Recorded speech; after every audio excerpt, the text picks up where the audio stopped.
भगवान श्री कृष्ण के 5552वें जन्मोत्सव के पावन अवसर पर उत्तर प्रदेश के माननीय मुख्यमंत्री श्री योगी आदित्यनाथ जी मथुरा पहुंचे।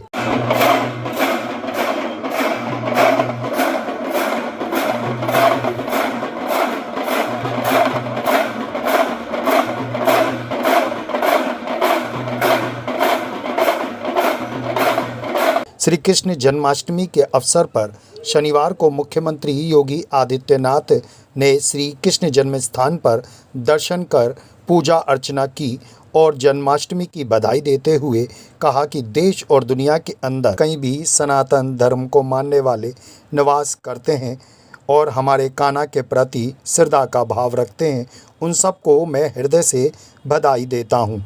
मुख्यमंत्री ने भगवान श्री कृष्ण से सभी के लिए सुख और शांति मांगी है। मुख्यमंत्री योगी आदित्यनाथ ने श्री कृष्ण जन्मस्थान पर दर्शन पूजन करने के बाद भागवत भवन से लोगों को संबोधित करते हुए कहा कि सनातन धर्म के प्रतीक माँ गंगा है, माँ यमुना है, गौमाता है, गायत्री है। जब तक ये है सनातन धर्म का ध्वज ऐसे ही दुनिया का मार्गदर्शन करता रहेगा और विश्व बंधुत्व के भाव के साथ दुनिया को एकता और सौहार्द का मार्गदर्शन करता रहेगा। जन्माष्टमी का पर्व और बरसाना के रंगोत्सव के पावन आयोजन में वे मौजूद रहते हैं, इसलिए उन्होंने तय किया है कि मथुरा, वृंदावन, बरसाना, गोकुल, बलदेव, गोवर्धन और राधा कुंड को तीर्थ के रूप में उनकी पौराणिक मान्यता को बहाल करेंगे। बिहारी लाल की, भारत माता की, भारत माता की, यमुना मैया की, यमुना मैया की।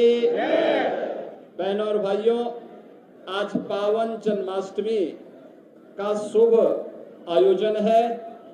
मैं इस अवसर पर संपूर्ण वृंदावन वासियों को, उत्तर प्रदेश वासियों को और पूरे देश और पूरी दुनिया के अंदर जहां कहीं भी सनातन धर्मावलंबी निवास करता है और हमारे कान्हा के प्रति श्रद्धा का भाव रखता है, उन सबको मैं आज की इस पावन तिथि की हृदय से बधाई देता हूं।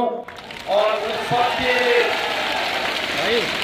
अभी मैं श्री कृष्ण कन्हैया के चरणों में ही प्रार्थना करके आया हूं कि उनके जीवन में शुभ और मंगल ही मंगल हो, ये कृपा उनकी सदैव बनी रहे।